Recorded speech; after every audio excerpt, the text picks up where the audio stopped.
Good morning. Enter, rejoice, and come in, or enter, rejoice, and log in if you are joining us online.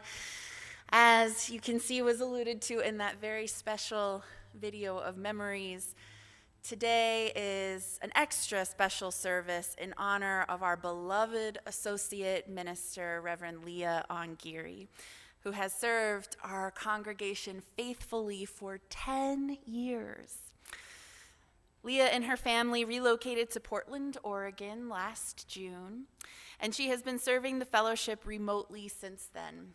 And today is her final service as one of our ministers, and she'll be joining us by video and by Zoom during the service. We're so grateful for the technology that makes all of this possible this morning, though it's not typically how our Sunday services go. We appreciate your patience with any technical glitches that may arise. And now, we will come together by the light of our chalice flame. Please join with me in our words for lighting the flaming chalice. And if you are joining us on Zoom, we invite you to light a candle or a chalice at home along with us. We light this flame as a symbol of new life, enlightening our way, as a symbol of the warmth in every human heart.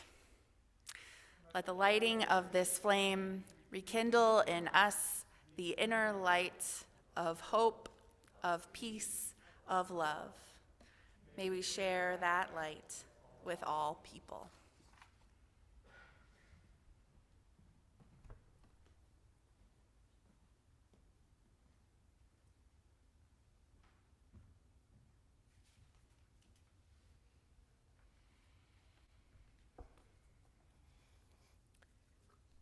Good morning. We are so glad to welcome you to the Fox Valley Unitarian Universalist Fellowship today, whether you're joining us here in this room or from your home. I'm Gail Dolan, and I've been a member here for 29 years. Over the years, I've served the fellowship in many ways, as a board member, committee chair, fundraiser, journey group leader, etc. I found all my involvement rewarding, but the most satisfying role that I have played was chair of the ministerial search committee that brought us our beloved Reverend Leah. If this is your first time visiting the fellowship, I want to extend to you a special welcome. The love present in this wonderful, life-affirming congregation has sustained me for almost 3 decades. I encourage you to get to know us better by joining a group or committee or attending one of our programs.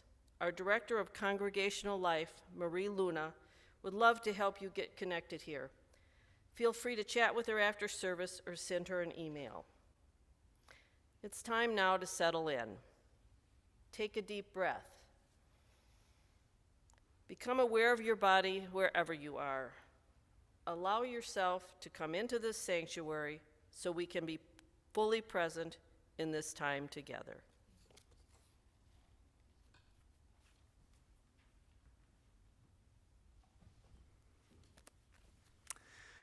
We are gathered both here in this space and online from home. And we want to take a moment to greet each other. So if you are joining us on Zoom, in a moment we will show you on our screen here in the sanctuary. So we welcome you to turn on your video so that we can see your face. And if you are in this room and would like to say hello to those at home on Zoom, I invite you to turn toward the back of the sanctuary and wave hi to our friends at home. Hello, hello. Keep waving. It's so good to see you. Hi. And now if you are joining us from home, hello, we see you. It's wonderful to have you here with us and to see everyone at home. Welcome. And now we settle in for our call to gather, offered by Reverend Leah via video.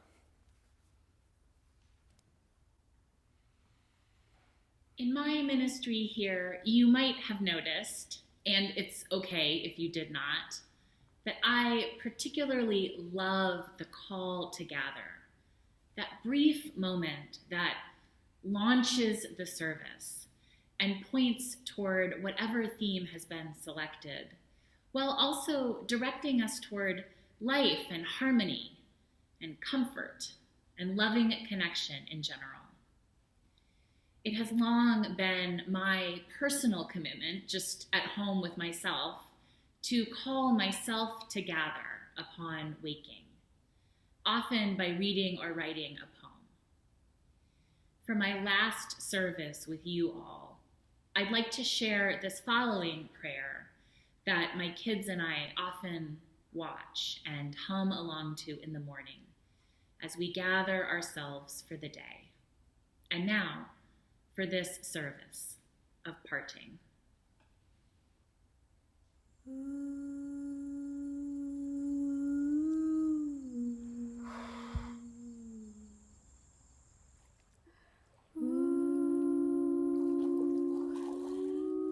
Blessed are you, awakener, life of all worlds, who removes sleep from my eyes and slumber from my eyelids. Blessed are you, generous creatrix, who stretches forth the earth upon the waters. Blessed are you, sacred flame, who shines your light upon everyone and everything. Blessed are you, wings of gold, who crowns my people, all people, with splendor. Blessed are you, holy fashion designer, who delights in the way we dress ourselves as altars. Blessed are you, nameless and infinite, who has made us in your image and reminds us that all bodies are sacred and holy. Boom, boom. Blessed are you, liberation worker, who moves us to stretch and expand towards freedom. Blessed are you, divine apple orchard, who delights in my delight and receives my pleasure as praise. Blessed are you, the way, who meets me where I am.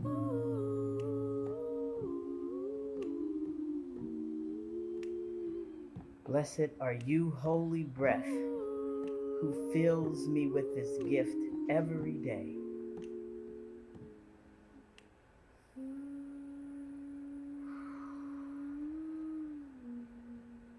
Blessed are you, abundance, for helping me remember I have everything I need.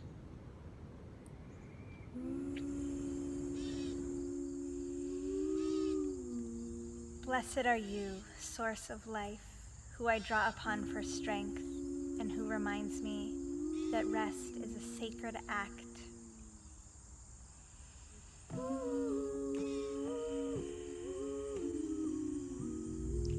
Blessed are you, fabulous one, who loves me just as I am. Blessed are you, weaver of being, who shaped the human being with wisdom, making for us all of the openings and vessels of the body. It is known that we are miracles, and that all bodies are miracles. Blessed are you, you of many names, for revealing infinite paths of healing. Blessed are you, you of many names, for revealing infinite paths of healing.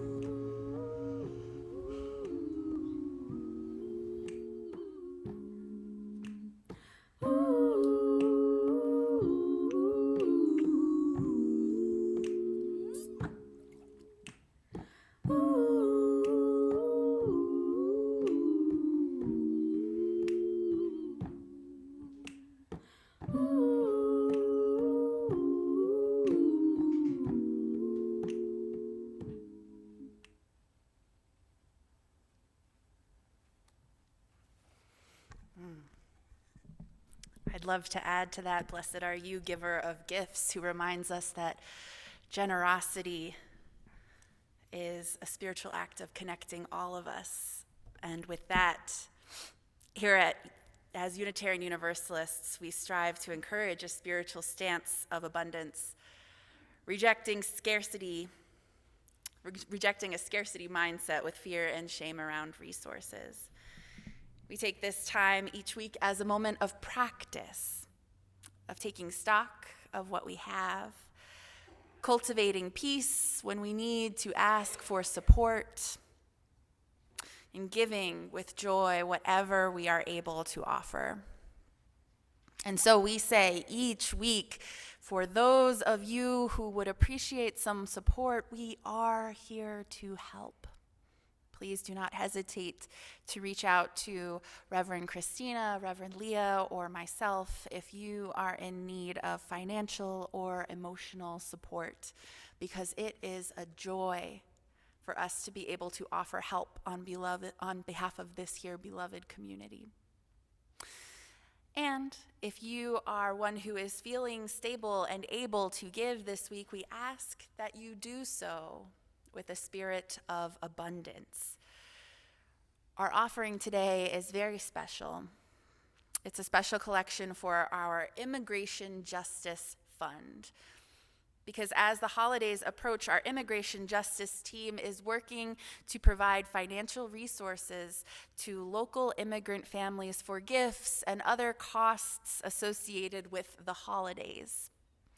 We hope that the money that we raise in this special collection will allow our fellowship to give generously to these families.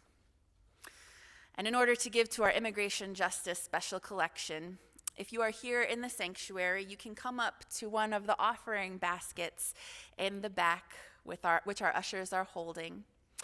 Or you can raise your hand if you would like an usher to come to you.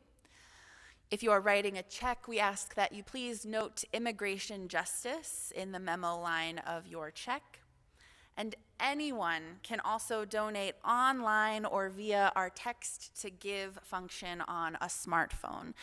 And when you do so, please follow the instructions that are printed in your order of service or up here on the screen to note that your donation is for immigration justice. Thank you. Your gifts are so deeply appreciated.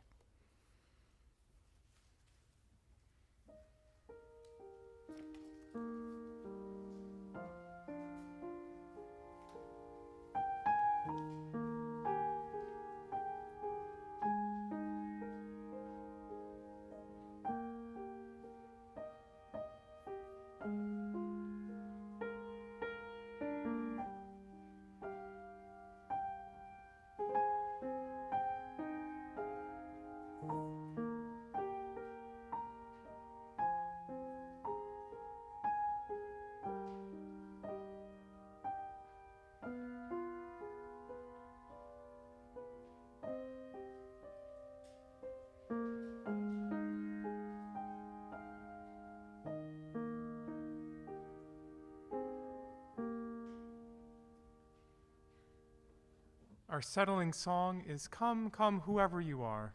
It's 188 in the hymnal. The lyrics are also on the screen and in the Zoom chat. We'll sing it through twice. Come, come, whoever you are, wanderer, worshiper, lover of leaving, ours is no caravan of despair. Come yet again, come. Come, come, whoever you are, wanderer, worshiper, lover of leaving, ours is no caravan of despair. Come yet again, come.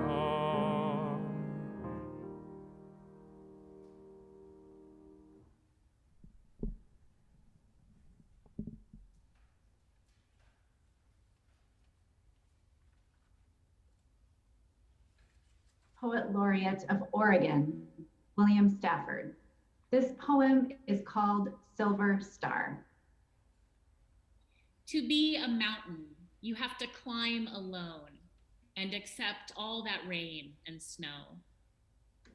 You have to look far away when evening comes. If a forest grows, you care. You stand there leaning against the wind, waiting for someone with faith enough to ask you to move. Great stones will tumble against each other and gouge your sides. A storm will live somewhere in your canyons, hoarding its lightning. If you are lucky, people will give you a dignified name and bring crowds to admire how sturdy you are, how long you can hold still for the camera. And sometime they say, if you last long enough, you will hear God. A voice will roll down from the sky, and all your patience will be rewarded. The whole world will hear it. Well done. Well done.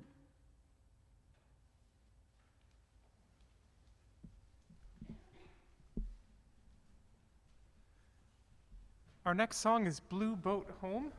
The lyrics are in the Teal Hymnal 1064, or up on the screen or in the Zoom chat. I'm very grateful to be joined by some friends today as we celebrate Reverend Leah.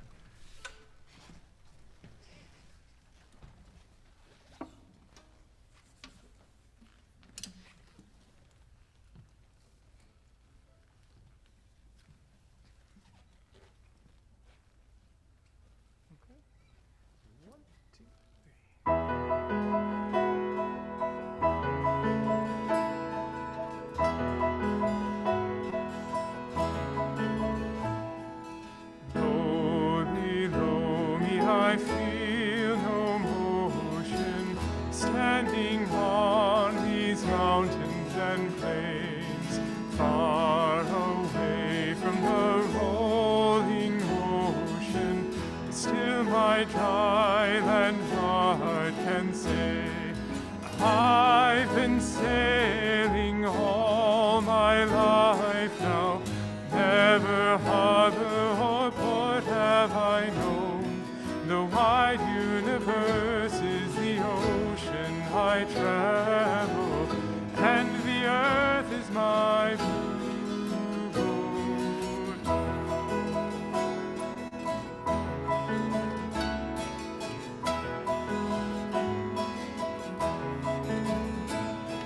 Sun, my sail, and moon, my rudder, as I ply the starry sea, leaning over the edge in wonder, casting questions into the deep, drifting here with my ship's companions, all we kindred pilgrim souls, making our way by the lights of the heavens in our beautiful blue boat.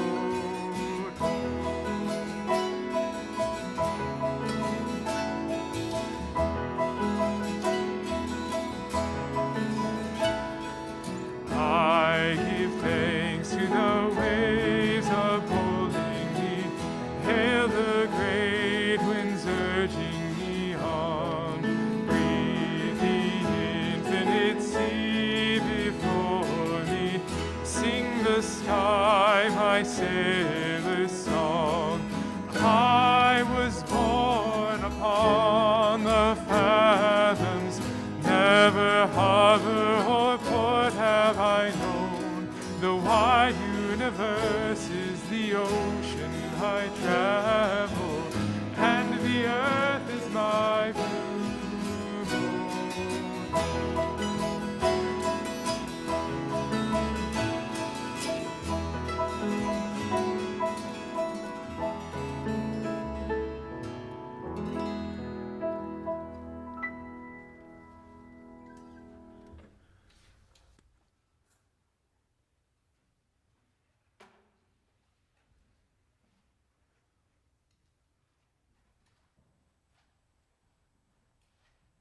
Oh, that song.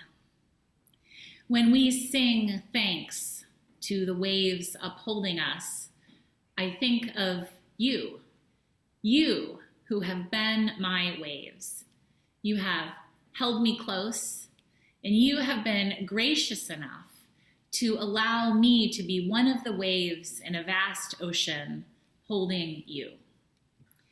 The ministry of this congregation is shared among us all. And so, in this sense, we have been waves together in the powerful motions that keep our fellowship boat afloat and navigate it through whatever waters we encounter. Isn't it a joy to be able to journey together? My heart is full of that gladness, even as parting from you is a choppy sea indeed. I will miss you, the friends and members of the fellowship community. Such great things we have accomplished together, and most of it was pretty fun. In no particular order, we celebrated the national marriage equality victory, and we expanded the footprint of our building by over half with this lovely sanctuary. We voted to declare ourselves a sanctuary congregation, weathered a very difficult interim period, searched for and settled a new senior minister. We ordained 2 ministers who followed the call to ministry from our membership. We made and ate Indian dinners before annual meetings. We explored a commitment to the movement for Black lives, discerned and ultimately declined the possibility of merging with area congregations. We blessed babies, and we welcomed new members with flowers and pancakes. We had an all-ages worship service about friendship, where I got to dress as Susan B. Anthony, and I made Amy be Frederick Douglass. Does anyone else have fond memories of that? We decorated sugar skulls in RE and held occasional services in the park across the street. We launched the Journey Group program, and we refinanced our building mortgage. We raised money for causes local and global. We supported our Unitarian Universalist Association, and we called upon them for help. We mourned the deaths of many good and beloved people among us. We laughed and cried at weddings. And we did all kinds of mundane things, like singing hymns, updating bylaws, attending committee meetings, changing the clocks twice a year, and sanitizing the nursery. And doing them together rendered them sacred. The William Stafford poem, Marie Honored Me, by reading together, has long been a favorite of mine because it too renders sacred the common. It's about a mountain, a more appropriate geographic reference to my current Pacific Northwest location than the gentle, flat landscape of north central Wisconsin. Stafford, late poet laureate of my Oregon home state, is so good at describing life's complex harmony in simple terms that elevate our understanding. To be a mountain, you have to climb alone and accept all that rain and snow. You have to look far away when evening comes. If a forest grows, you care. You stand there, leaning against the wind, waiting for someone with faith enough to ask you to move. Great stones will tumble against each other and gouge your sides. A storm will live somewhere in your canyons, hoarding its lightning. Over the years, the visual snapshots of these phrases have come to symbolize to me the calling of ministry, and then eventually our shared ministry here at the fellowship. Many undertakings, all for the common purpose of just being. If you are lucky, people will give you a dignified name and bring crowds to admire how sturdy you are, how long you can hold still for the camera. And sometime, they say, if you last long enough, you will hear God. A voice will roll down from the sky, and all your patience will be rewarded. The whole world will hear it. Well done. Well done, the ultimate benediction. Maybe this whole service is itself a benediction in the traditional sense of a blessing bestowed at the end of something spiritually significant. Endings can be hard, and we weather them often in congregational life. The end might most immediately call to mind when people pass from life, regardless of what we believe or wonder about the afterlife. The end of a human life is an obvious goodbye, whether the death is sudden or unexpected. And yet, partings come to us through divorce, moving, growing older, and countless other kinds of life transitions, even including changes in a program, staffing, or general direction in a congregation. As Blue Boat Home observes, steering through the stormy waters of a goodbye can take us into the territory of deep drifting. I have learned, in part through serving you, that one of the most crucial goodbye practices is simply naming it. It is important to say goodbye, to make real with our words or behaviors that a parting or ending is at hand. When it comes to my resignation, we have been doing that already for months, right? The congregational rule of thumb is that when people get sick of hearing it, then you've said it almost enough. By that basic measure, I hope we're good. If you're a brand new visitor, welcome.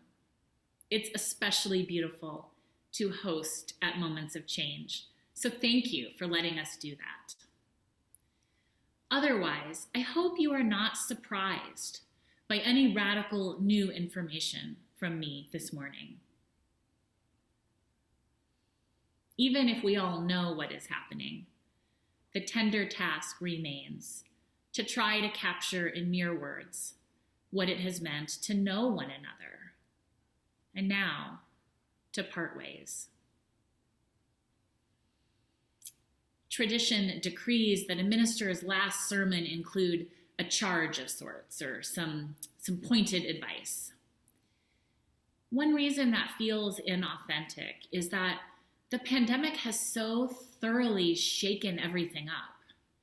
We are still finding our way back and through. I suspect your task at hand as a community is simply to move forward together, like we sang, by leaning over the edge in wonder, casting questions. That said, I'd love to just share a simple observation that your staff is overwhelmed. It's hard to talk about because this isn't your fault.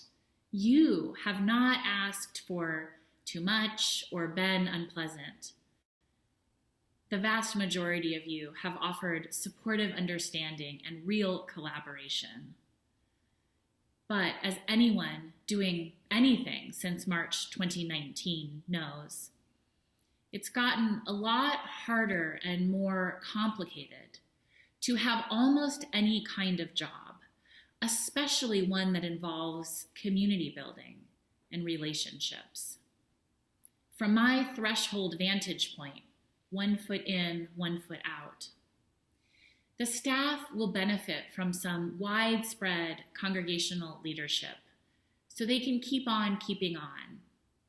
I say this not to be a downer, Rather, the opposite, to shout hooray from the rooftops that you all have good people doing good work on your behalf. It's been incredible to serve you with my coworkers. Reverend Christina's cheerfulness, Minister Allie's sensitivity, Phyllis's faithfulness, Cindy's efficiency, Kim's creativity, Steve's insightfulness, Marie's care, Adam's mastery, and now Jonathan, who I'm just getting to appreciate. Our staff has trusted me and educated me. They have been deep and dear companions in the beauty and terror of ministry. They've made it fun. The one charge I will offer, should you accept it, isn't specifically about the fellowship. It's bigger. It's harder to accomplish. We, now you, need to figure out new, more, and better ways to be anti-racist. Not as a philosophical opportunity to engage theory, although that's a necessary intellectual component of living ethically on this planet right now. I'm talking about something different, a life-saving daily practice, a strategic intervention that could make the Fox Cities a livable place for more people. Racism exists everywhere, but there is a particular pattern of behavior in Wisconsin that my family has not encountered elsewhere. My family moved away in June, and no one has shouted the N-word at my kids or partner since then. While during our years in Appleton, it was a weekly occurrence, at least. I have not known how to lead you on this front. I don't know how to halt or heal this, and I won't list every incident and situation that motivated our move.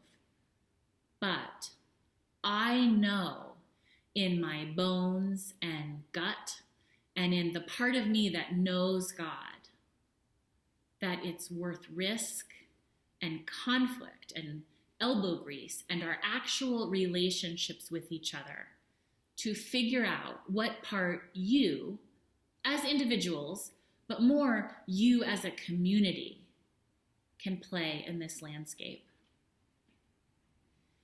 I hold none of you personally responsible for the ugliness we experienced on the street and at Lawrence, at the library, in the foster care system, at school, at the Y, and on the playground.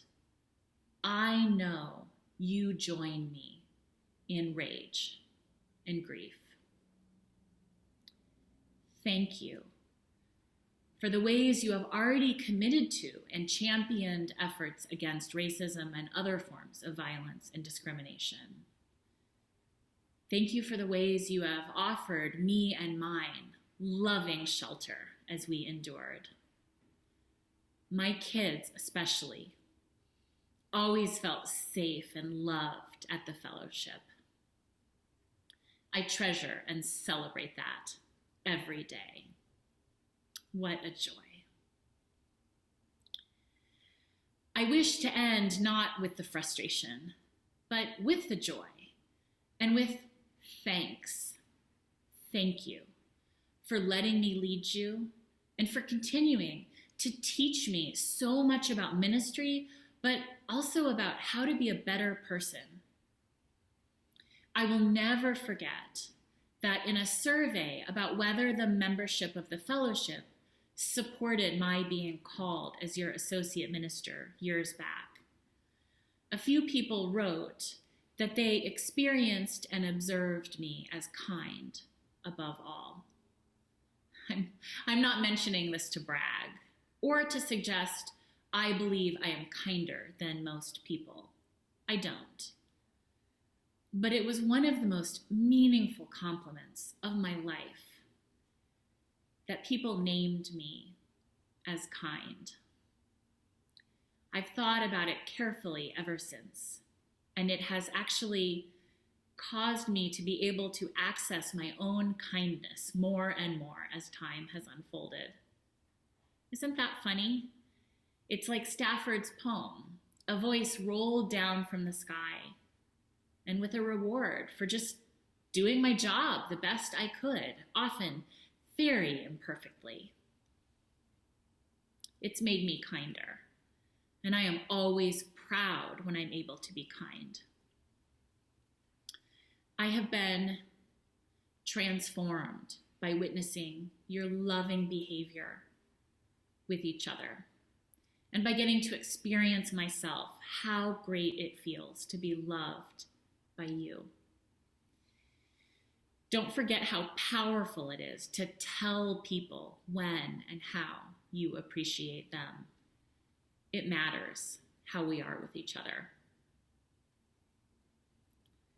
For almost 10 years, I have had the sacred trust and privilege of serving you. Now, I return this sacred trust of ministerial service to you for safekeeping. I accept and celebrate that I have not been the first to receive and safeguard it. I have not held it alone. Rather, I've been joined in this labor of love most recently by Reverend Christina and Minister Ali. I am mindful that you have before you ministers still to come, unknown to us now, but no less valued. 2 called and settled ministers have resigned before now in the fellowship's history. The Reverend Dottie Matthews, who has become a friend and mentor to me, like she was to many of you, and more recently, the Reverend Roger Birchhausen, the fellowship's long-serving, now emeritus senior minister. When Roger left, we shared with him some words of mutual release. I am a different person than Roger. Mine has been a different ministry, and this congregation is different too, just by nature of the years that have now passed. But he said to you in his last service what I wish to say now. In love and awe of the fellowship's ministry, which began before me and will endure after me, I gratefully release you from your responsibilities to me. Thank you for all of the ways you have said goodbye. I will miss and love you, even as I will not be involved in the fellowship anymore. I will not do ministry for and with you after next week. I say this plainly, not to offend, but to respect you by naming honestly the task before us, to care for each other and the fellowship across this boundary of a goodbye.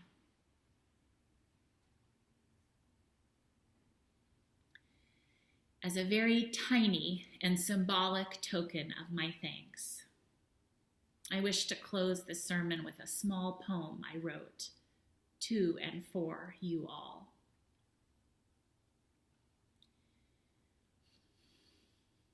It's called When They Say Thank You.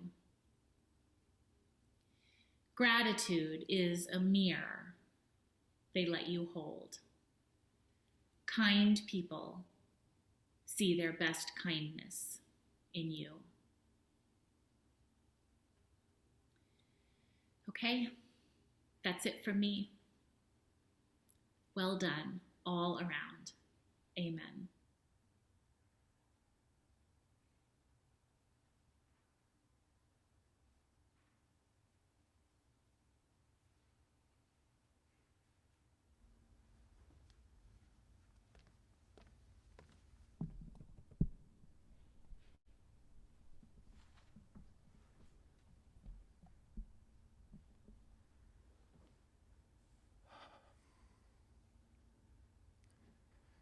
Please join in singing Thanks Be for These. It's hymn 322 in your hymnal. The lyrics are up on the screen and in Zoom as well. I'll play it through once.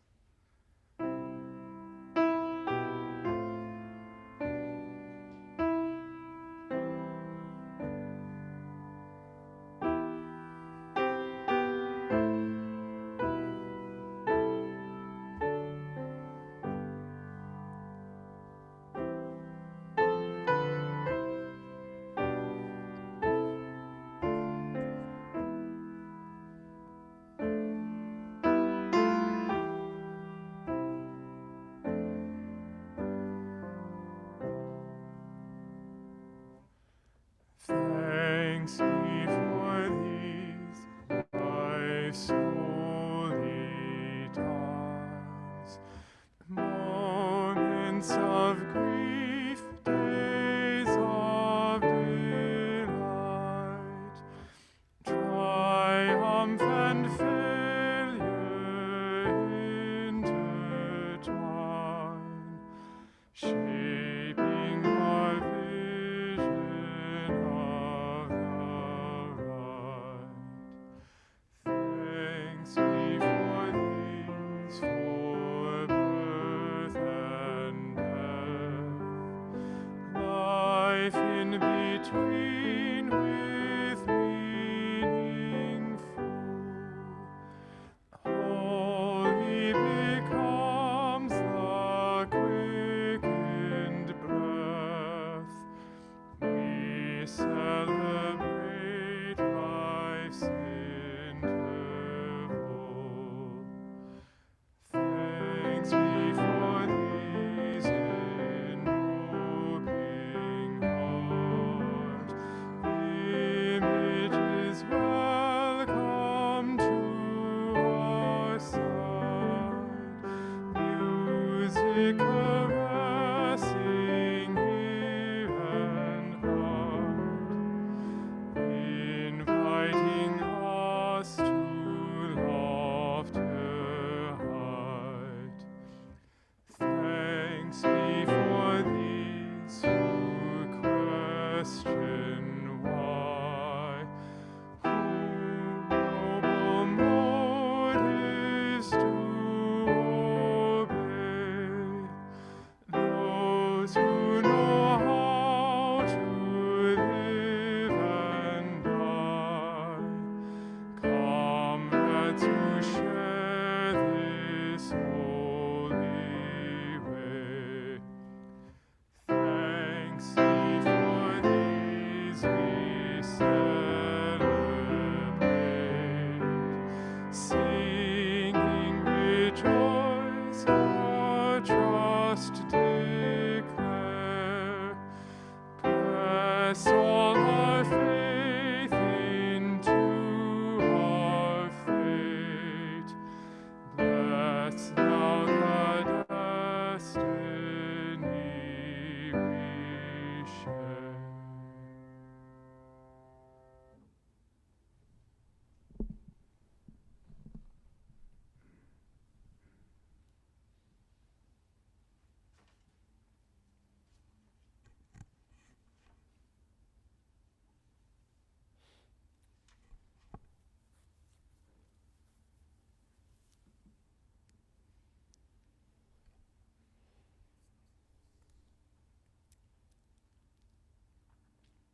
On September 9th, 2012, during the mingling of the waters service, Reverend Leah Hart-Landsberg was honored with a ritual to begin her ministry among this fellowship.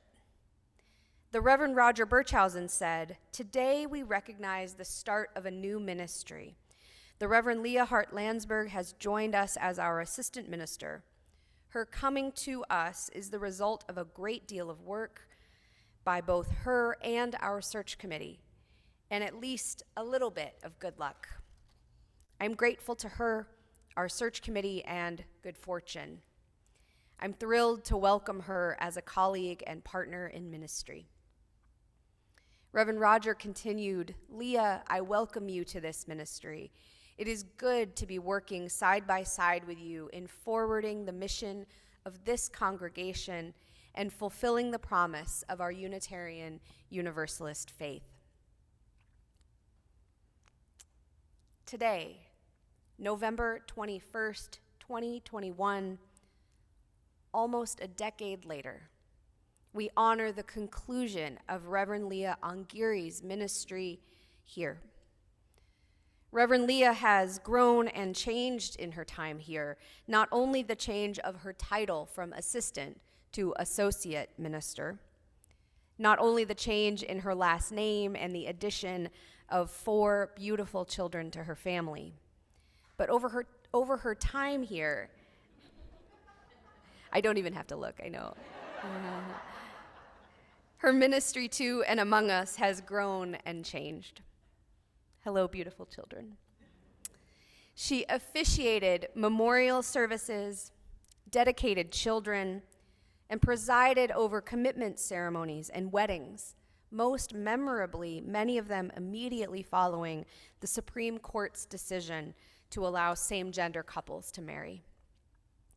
She has traveled alongside many of you and me as we have celebrated, grieved, and experienced life transitions as our incredibly able minister of pastoral care. Her sense of humor and love of poetry has punctuated our services. As Reverend Rogers' successor, I have had the joy and honor of working with and learning from Reverend Leah as her colleague. It has been so good to work side by side with you, Leah, in forwarding the mission of this congregation and fulfilling the promise of Unitarian Universalist faith. Leah, today I and we honor the end of your ministry here with us. The following words are adapted from those spoken on the day Leah was welcomed, both by the congregation and from Leah. But this time, rather than acting to create a covenant, they will release the covenant with which we are bound.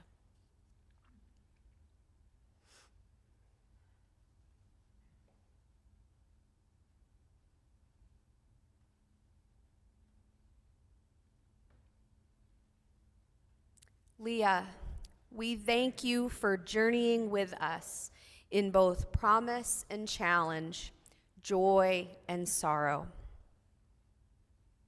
We are grateful for our shared warmth, humor, humility, trust, and honesty. We release the covenant between congregation and minister and bless you on your journey. Reverend Leah will now respond.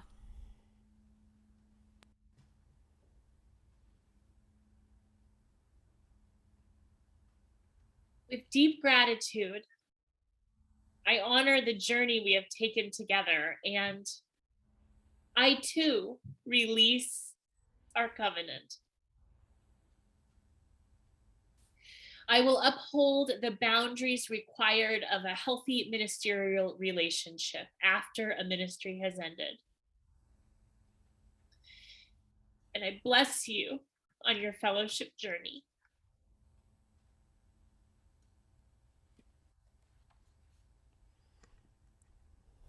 Thank you, Leah. Many of you were able to be present last June at our Flower Communion celebration, which was held outdoors, when we bid farewell to Reverend Leah and her family. And you saw some of the gifts that we gave to the Ongiris. If you weren't there, we will show some photos in a little while. We gave them a wonder box filled with cards from all of you. The staff presented her with a beautiful stained glass Progress Pride flag. The congregation, with Mary Gerlach's help, made cuddle quilts for each of the children.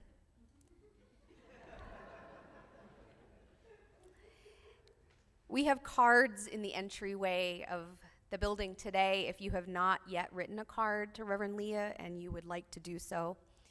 If you're viewing this from home and you'd like to have a card sent to Reverend Leah, you can just drop it off here or mail it to the fellowship.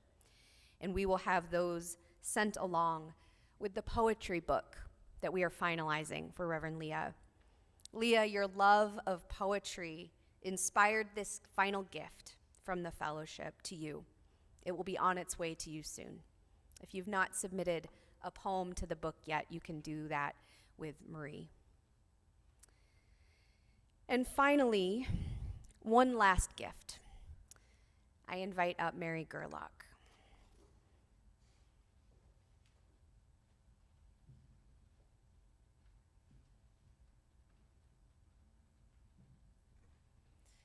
The last time I made a stole for Leah, it was made with many, many little pieces, and this time I decided to just let the fabric do the talking.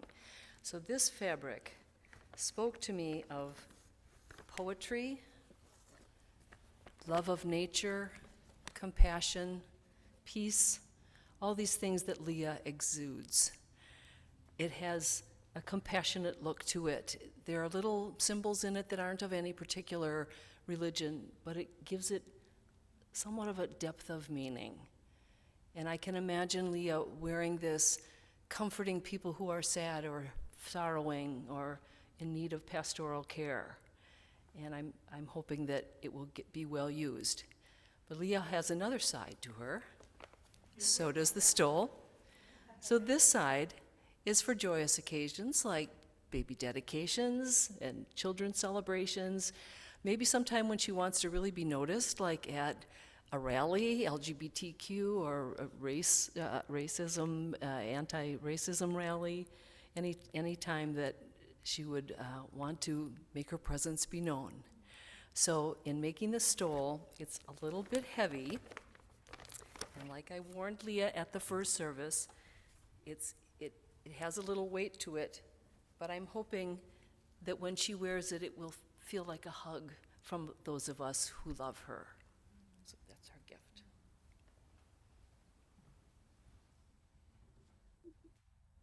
Thank you so much. I will wear that proudly. And when I am wearing it, I'll carry with me the magic and the love and the presence of the fellowship. Thank you. She may.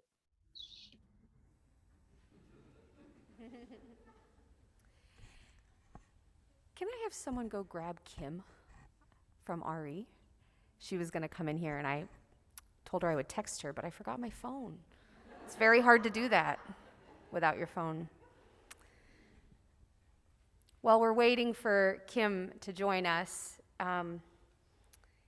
we'll have this up here if anyone wants to look at it more closely, but we will have a blessing in just a moment of this stole for Reverend Leah, where I'm going to invite you all to speak words into the space of what you want to put into this stole for Reverend Leah when she's wearing it, so that it can be a hug, not just in weight, but also in spirit from all of you. Come on up, Kim.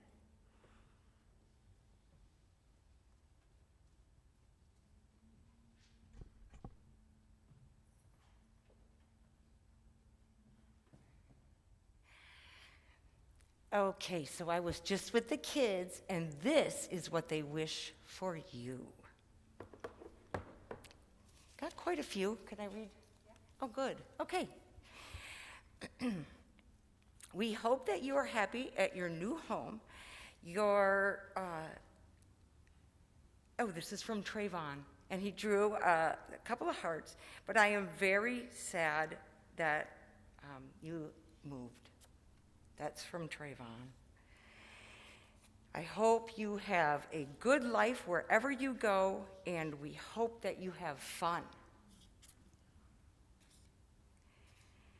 I hope you'll be happy in your new home. From Tyson with a smiley face. Alora says, have an awesome time in Portland and have a good life. Sasha says, I hope you'll make lots of new friends.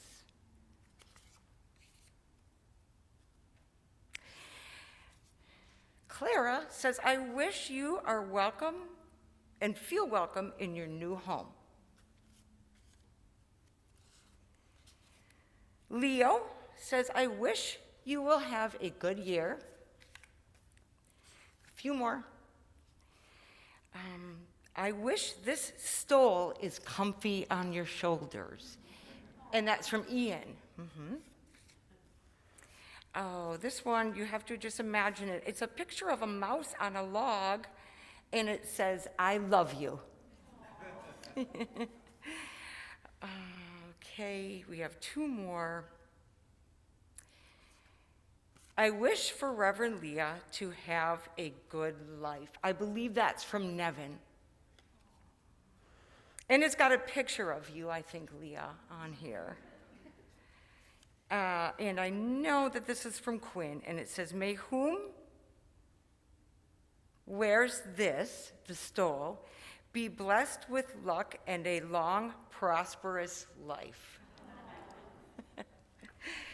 And those are our wishes for you, Leah and Gregory and Kiela and Kylie and Armani. Thank you so much, Kim, and thank you, children. Kim, I hope you'll convey this to the RE community that we are happy and settled and welcomed here.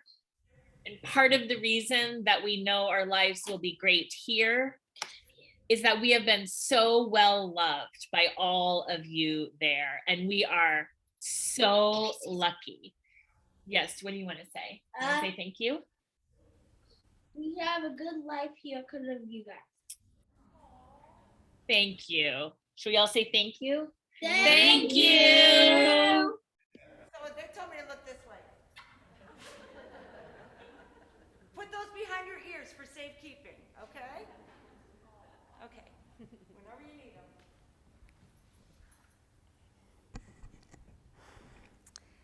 So like the children were able to give wishes and blessings to Leah, Mary and Karen Sandberg is in with the children right now, explaining what a minister is.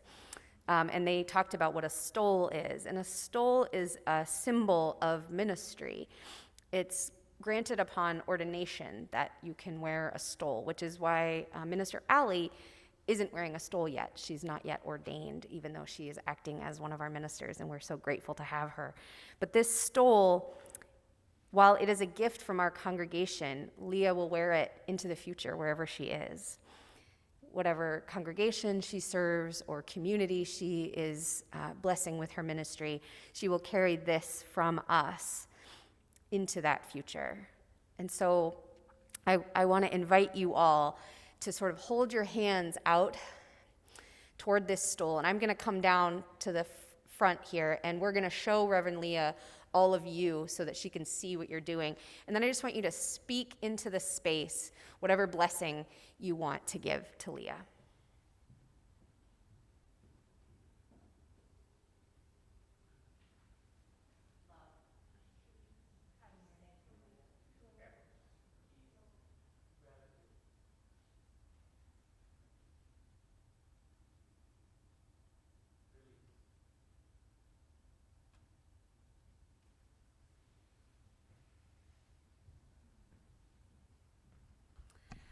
I heard joy, gratitude, blessings, release, peace, hope, love, we'll miss you, and many more that we placed into this stole that Leah will get to wear. And now with that, I invite you into just a raucous round of applause for Reverend Leah and her ministry.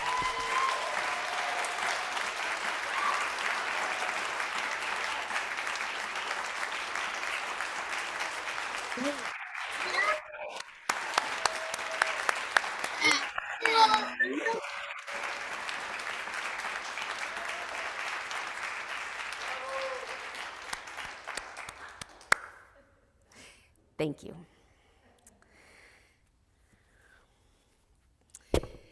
And with that, part of our commitment to each other is that we bring our joys and our concerns, as we have been all today, to our time together. It's our sincere hope that we can be a resource to each of you in our common quest to celebrate happiness, to seek healing and wholeness, and to continually rediscover whoever and wherever we might be on our path. For those joining in person after this service, you can place a stone in our fellowship chalice as a symbol of our loving community surrounding you supportively. And just as a reminder, the bowl of stones that are at the back of the sanctuary and up here near our chalice were created. They're pottery created by Reverend Leah for our fellowship. She created them during her sabbatical time, and they will remain here at the fellowship. If you're here in person, you can also join a member of our care team who will offer a listening presence. And for those attending virtually, we invite you to share in the chat box whatever joy, concern, prayer request, or intention might be on your heart and on your mind. We place a stone in our chalice for you now.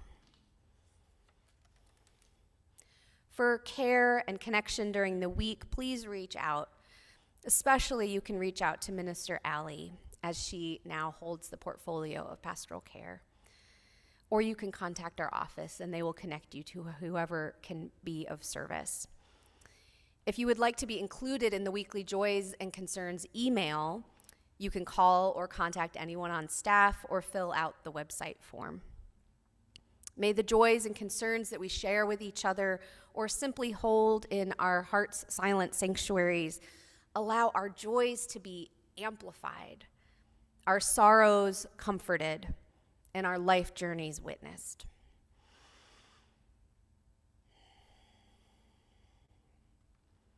We now turn our attention to those joys and concerns wider than our gathered community. We allow our mind and our heart to reach out in ever-widening circles like the ripples in water. For each stone we place in the water, we name the joys and concerns in our larger community and wider world. Our first stone is for the joys, concerns, and transitions that are here among us. As the water ripples out, we add another stone to expand our hearts to the Wisconsin community. This week we hold Kenosha and the national attention to the trial of Kyle Rittenhouse. The verdict this week led to increasingly deep division in our nation and powerfully complex feelings among many. Anger, despair, fear, and a mix of disbelief and, of course, we commit ourselves to action to further the cause of justice for all people, not only those who have privilege. We add another stone for the United States as we honor the complexity of the Thanksgiving holiday, which is coming up this week. We pray for a safe, happy, and healthy holiday filled with love and gratitude for all who celebrate. And we simultaneously hold the Indigenous and particularly Wampanoag call for a national day of mourning to help dispel myths and raise awareness of historical and ongoing struggles facing Native American tribes. And as the ripples continue, we add our final stone for the wider world, a recognition of our deep interconnection with those across borders and oceans. This week we hold all people who have been displaced or who immigrate to other nations seeking opportunity, freedom, or safety, as our special collection today demonstrated. We lift up the immigrant and refugee communities close to home and those around the world, and we hold close the people impacted by the current refugee crisis in Belarus. We enfold all who are celebrating and all who are suffering in the embrace of our hearts, and we take this time to recommit ourselves to acts of compassion and justice in service to the circles beyond our own. May this moment of silence help to make it so.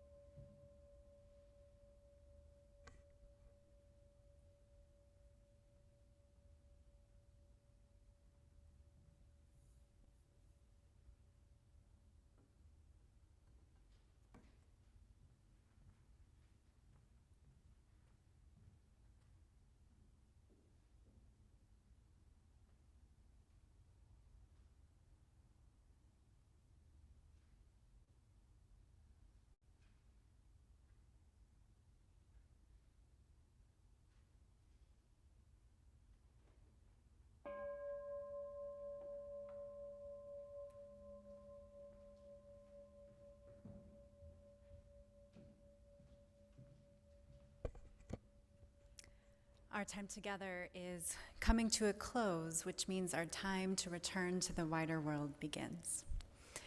Remember, there are always ways to get more connected here, both in person and online, and to live our faith more fully.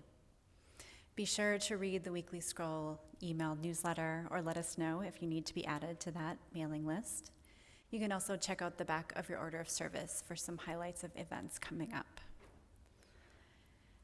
As we prepare to leave this gathering, we invite you to consider what you wish to take home with you. What lesson, idea, or theme you will carry with you from this time together back to your daily life. Our hope is that it will serve as inspiration and empowerment for your week ahead. And now, please join me in our unison words for extinguishing our chalice flame, even as we continue to hold its warmth and light in our hearts. As we extinguish this flame, let us go our ways with hope in our hearts, with our spirits renewed, and with a deeper understanding of life's mystery. Let us carry the light of compassion and commitment to build a better world. After these closing words, we'll hear a post